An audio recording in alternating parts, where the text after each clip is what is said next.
This is the Fashioning My Faith podcast for women by women. I'm Erica Cantrell, and today we're going to answer the question, should I love myself? Especially growing up as ladies, as young ladies in social media, we have these very prevalent presences of body image. And we hear that term thrown around a lot, but if you think about it, like every ad campaign for any type of clothing, which is obvious, but any type of company, there's a certain type of woman that is portrayed, a certain type of woman that we see. And there's a little bit of a body positivity movement where we see other women that are supposed to be more body positive, but there's still this presence of what we should and shouldn't look like. There's also a societal dress code that's pushed on us, like we have to dress a certain way to be considered normal or to be considered beautiful. And so how we view that, just as how we think others view us, plays a role in how we view ourselves. And so when we're thinking about that, thinking about, do I love myself? Do I like the way I look? Am I dressing cute? Do I look pretty? And I struggle just as much as the next person. Where is God's role in this? Does God care how we feel about ourselves? Do we have a spot where we consider how God might feel about it? And that's an important question. And so when we're struggling with this, I do want to go ahead and say for this episode, I want you to know that I'm here in my natural self. So I've got no makeup, I've got my hair tied back, and I've got my pimple patches on, and I've got red blotchy skin. And so this is important because I want you to think about embracing yourself as you are as we study through this topic. And so here I am, very natural for this episode. And so with that in mind, as we think about where have I left a place for God, where is God's place in this topic, in this idea, and how I love myself or view myself, let's think about the ideas that go with this. And so I do want to start out by saying I grew up in the church, and a lot of times when you get to that age where you start struggling with liking the way you look, the first thing that's thrown at you is you're made in His image. And so I want to address that from the start because that is what I heard more than anything else was you're made in His image. And so if we look at Genesis 1:27 is where that comes from. It says, so God created man in His own image. In the image of God, He created him, male and female, He created them. And this is coming from the New King James Version. So I went and looked specifically at that word image as it's used in that verse. And so from Strong's Concordance, it says, a meaning resemblance or representative, sometimes figuratively. And so as we think about this verse that gets kind of thrown at us from time to time, that we're made in His image, that word image, the effect of image, is that God created us, but He created us with resemblance or representation, figurative, literally, of Him.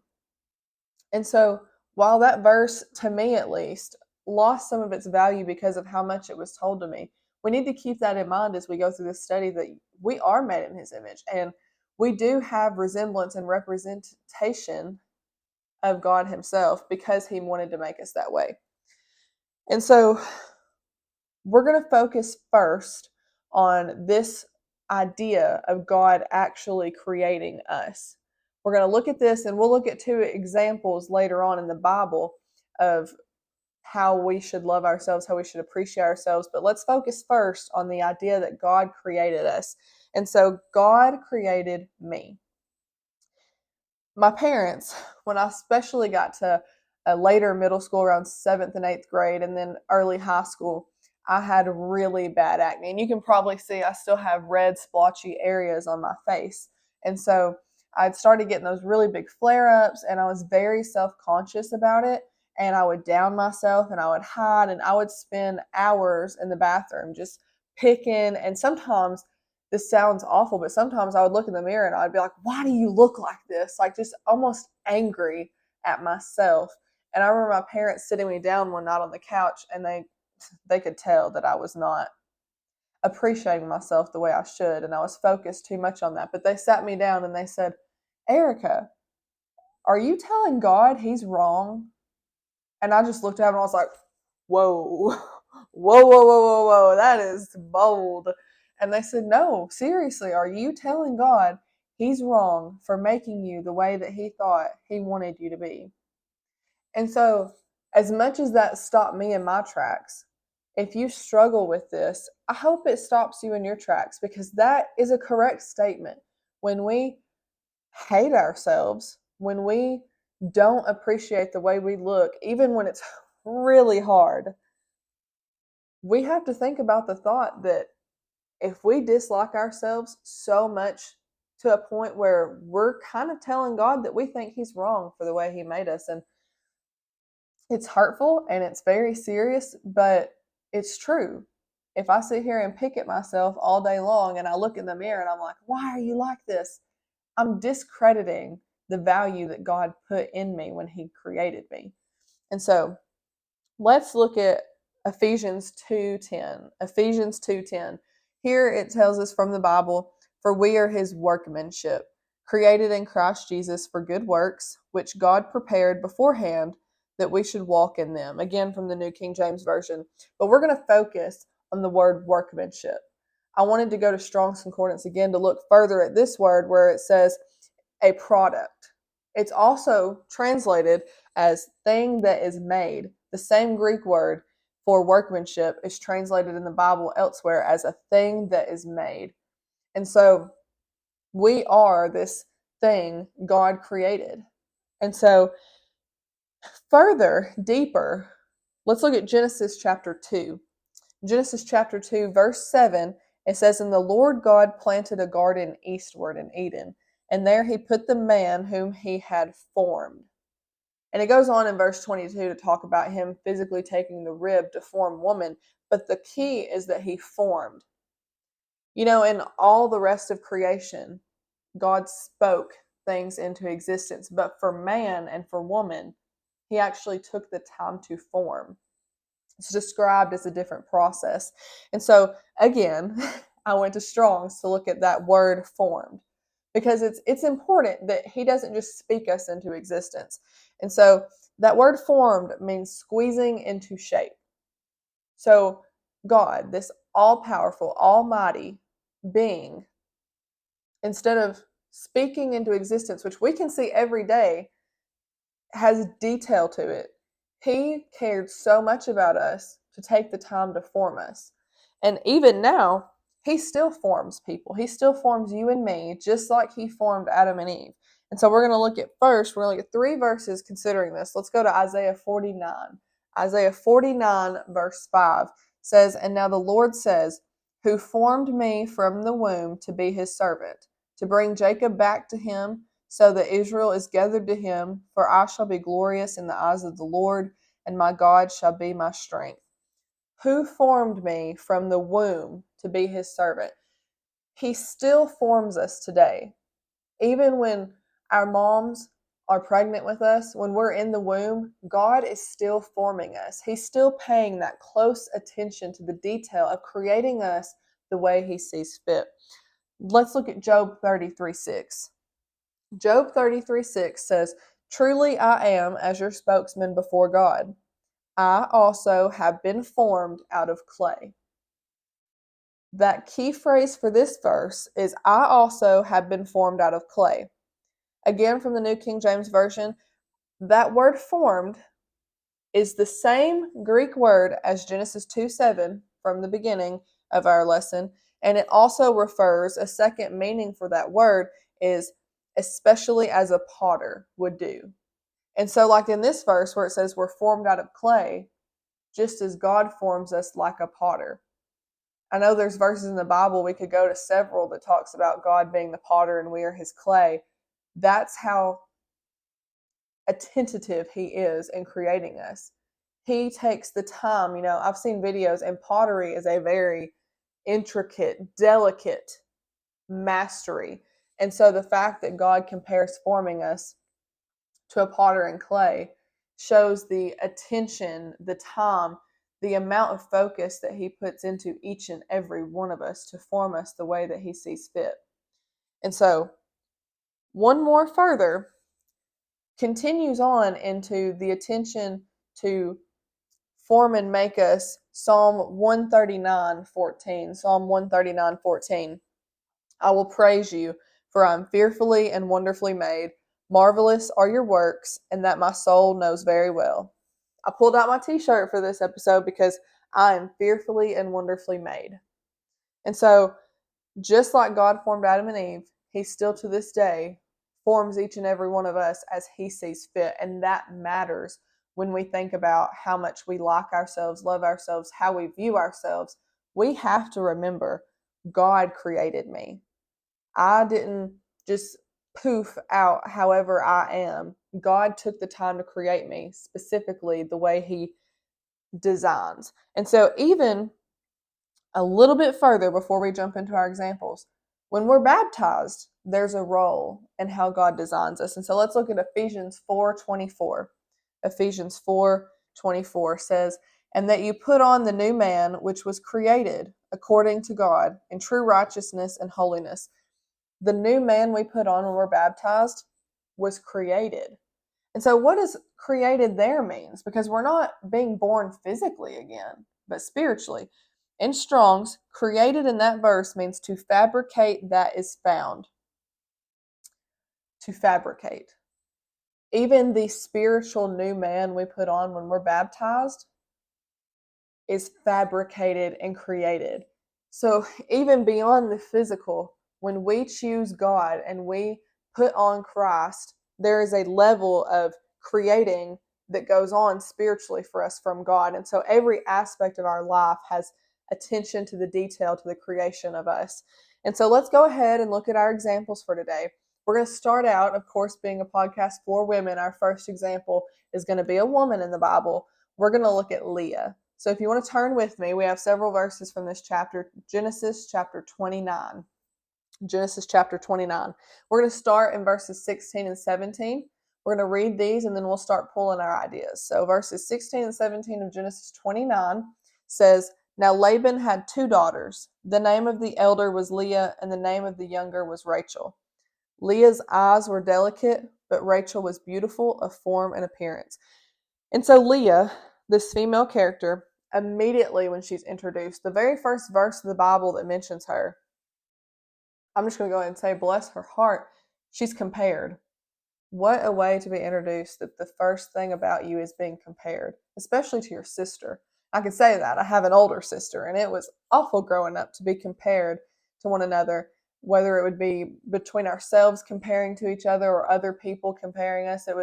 It's a hard situation to be in when you almost get some of that special feeling taken away because you're comparing and you're who's better at this, who's better at that. And so Leah, her introduction is she was older. And then there's this phrase, Leah's eyes were delicate, if you're using the New King James. If you're using the Old King James, it says Leah was tender-eyed. And so the Strong's I use, Strong's Concordance, is King James rooted. And so that word tender-eyed, tender there means weak, and eyed means outward. So this verse is quite literally saying she was weak outward, meaning she probably was not physically beautiful. And even further iterates the idea by saying, well, Rachel was beautiful. And so, what a way to be introduced. You're old and you're not beautiful. And so, as women, what does that do to us? I mean, when we start aging, which you can tell I'm almost 20, I'm not very old, but I know older women around me, it's hard for them sometimes because when you're getting older, when you're looked at as older, it hurts. And I can relate to sometimes not feeling as beautiful as those who are compared to me. High school is brutal, and there are people who would come to me but talk about how beautiful someone else was. And so it's hard. And Leah goes through this from the minute she's introduced to the Bible. And further in verse 25, we'll take another step in her life. It says, "So it came to pass in the morning that behold, it was Leah." This is talking about when Jacob was working. He agreed to Laban, Leah's dad, to work 7 years for Leah's sister, Rachel. Well, it came to pass, and the morning after they were supposed to be married, there was a trickery played by Laban, and Jacob realizes it was Leah who he married. And he said to Laban, "What is this you have done to me? Was it not for Rachel that I served you?" Why then have you deceived me? Two things right here. First, her own father felt that she wasn't going to be, whether good enough or beautiful enough, he felt like he had to trick another man into marrying her. That's hard. I cannot relate to that part. I'm not married, and I don't think my dad would do that to me. But can you imagine, one, your whole life not being anything compared to your younger sister, but two, to the point your father feels like he needs to trick a man into marrying you? And then further, Jacob realizes, and he's like, well, I wasn't working for her. So even though he just married you, he's going to end up turning around in the further verses, turns around to work 7 more years. They just got married, and he's already going to devote 7 years for the other sister. What a honeymoon. What a honeymoon. I mean, you just marry somebody, and he is so displeased with you that he's just going to turn and go somewhere else, go work for another woman. And so mentally, you can just feel how negative this must be for Leah. But here's the important part. Go down to verse 31. Verse 31 says, when the Lord saw that Leah was unloved, he opened her womb, but Rachel was barren. When the Lord saw that Leah was unloved. Let's just think about how important it is that God saw her when she's at her lowest low, when her husband, who her dad tricked into marrying her, is working for your sister, loves your sister, but the old King James even says hated. God saw Leah was hated. To hate personally. But God saw her. In the lowest low, God saw her. And I guarantee you, in those nights in middle school when I was picking away for hours at my face because I couldn't stand the way it looked, I guarantee you God saw me. I guarantee you, for me, picking at it and being negative, God was probably not very happy with me. It probably made him sad to see a created being, a soul, unhappy with herself. But for Leah, God saw how low in life she was. But he gave her the ability to give Jacob children before her sister could. God gave her something to be valued for because he saw the darkness of her position in life. And so that's important. It's important to remember, no matter how low we get, how little we feel, how ugly we feel, how devastated and low wherever we may be in life, our lowest low, God is still going to see us. And he's still going to do what he can, maybe not miraculously today, but maybe it's a feeling in our heart, or it's a change somewhere, or it's someone coming into our life providentially. Whatever it may be, in our lowest low, God is always going to see us. And so let's look at our last example of this, how we like or view ourselves, to kind of close up our thoughts. Let's look at Paul.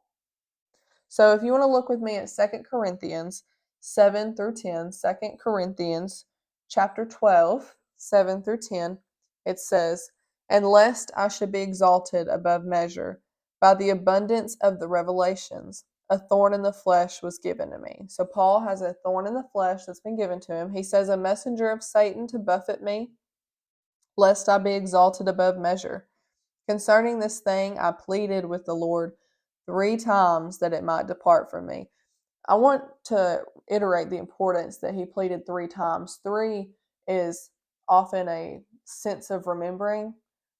Things were said 3 times, things were asked 3 times throughout the Bible as a way to ensure remembrance. And so the fact that he pleaded with the Lord 3 times shows that it was very important to him, this thorn in the flesh. He pleaded that it might depart from me. And he said to me, talking about Jesus, my grace is sufficient for you, for my strength is made perfect in weakness.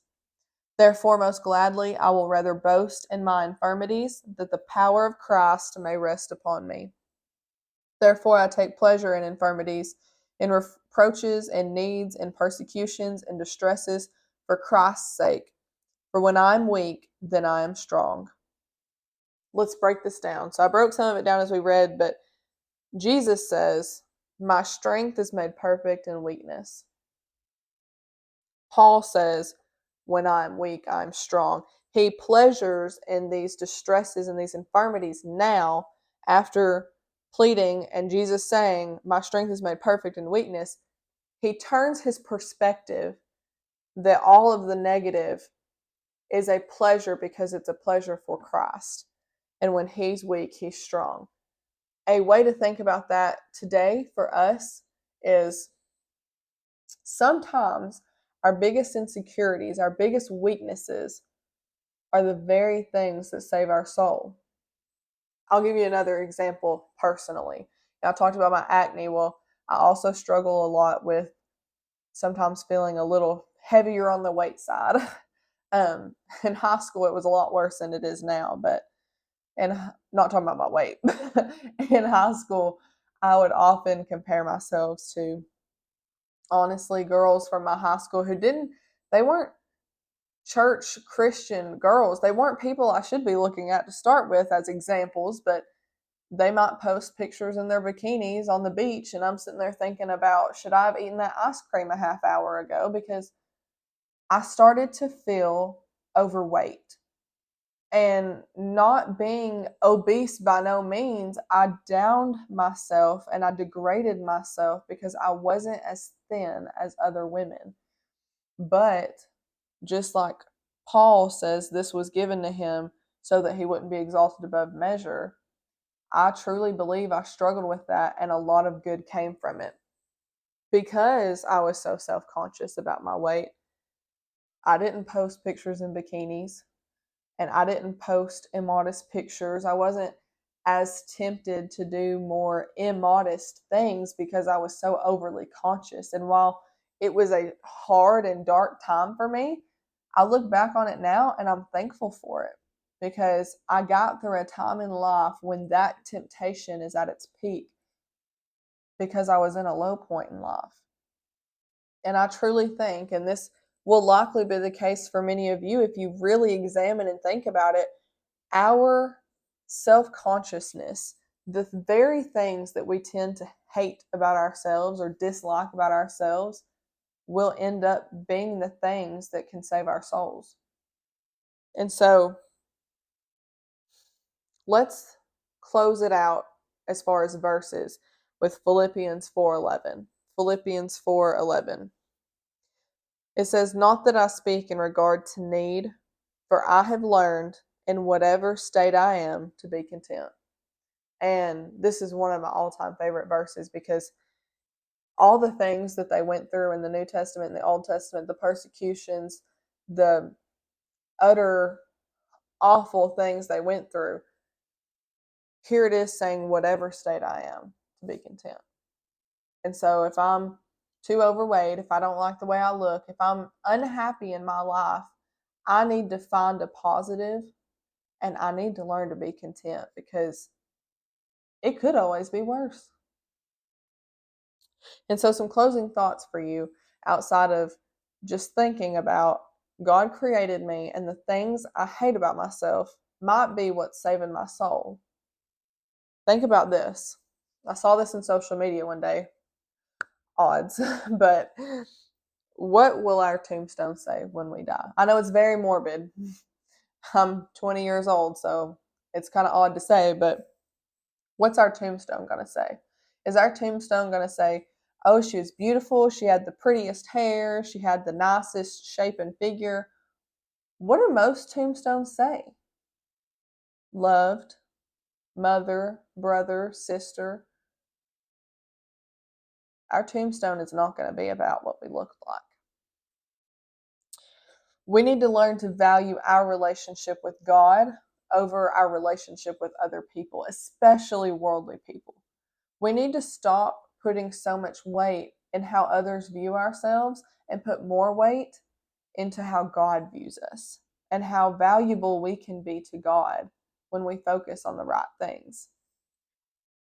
And then lastly, the closing, promise I'm done, statement I want to leave with you is I heard this from a missionary when I was visiting a church in Georgia. He said, self is the greatest barrier between man and God. And so while some self-conscious things we don't enjoy about ourselves may be saving our soul, don't focus on it to the point where it creates a divide between you and God and causes you to lose your soul. Allow it to be what it's going to be and focus on God. Don't lose your soul over body image issues. Thank you, ladies, and I hope you grow and get something out of this lesson today.